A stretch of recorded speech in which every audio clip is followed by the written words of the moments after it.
J'étais en Pologne, j'ai remporté mes 3 victoires. Mon 3e hors de combat en première ronde. Puis ça, je pense que c'est ça qui m'a aidé pour ma confiance pour une médaille au championnat du monde cette année. Il y a combien de temps maintenant que tu boxes, Arturo? Ça fait au moins 10 ans. Depuis que j'ai 8 ans, j'ai commencé à me tenir dans le gymnase, puis avec mon frère Joe, mon grand frère. Je suis arrivé ici, là.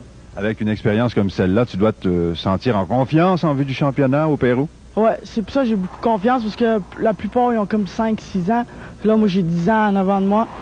Puis c'est ça qui va me donner une grande chance pour remporter une médaille. Le professionnel est fort actif en ce moment au Québec, avec plusieurs combats d'importance qui sont au programme depuis quelques temps.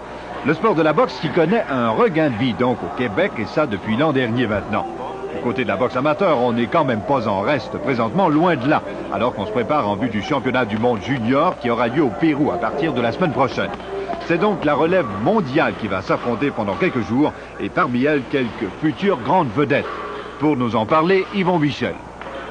Yvon, vous serez l'entraîneur de la délégation canadienne qui comptera combien de boxeurs finalement? Il y aura une dizaine de boxeurs qui représenteront le Canada. Le Québec est assez omniprésent au niveau du personnel, d'entraîneurs et gérants parce qu'il y aura Stéphane Larouche de Jonquière qui est comme entraîneur et Marcel Toulouse de Sherbrooke qui lui sera gérant d'équipe. Et bon, c'est un tournoi des plus prestigieux, on l'aura deviné. Les meilleurs jeunes boxeurs du monde sont là. Oui, c'est tous les pays, tous les meilleurs boxeurs de 17 et 18 ans sont représentés. On a les États-Unis, Cuba, l'Union soviétique, l'Allemagne. Je pense que les 2 Allemagnes sont unifiées pour ce tournoi.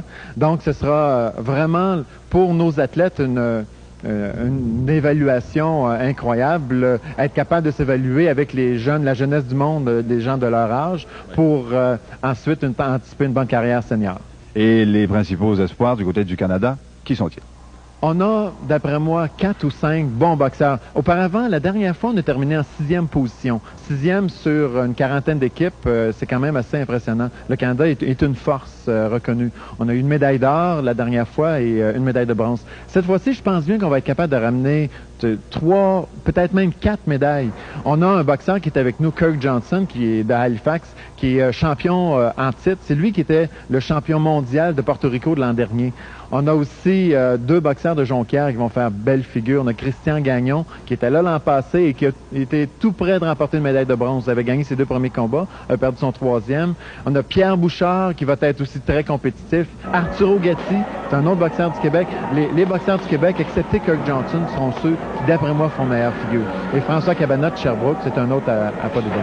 Et les jeunes Canadiens, habituellement, dans ce genre de tournoi, comment sont-ils accueillis? Avec crainte, avec respect, par exemple? Avec respect.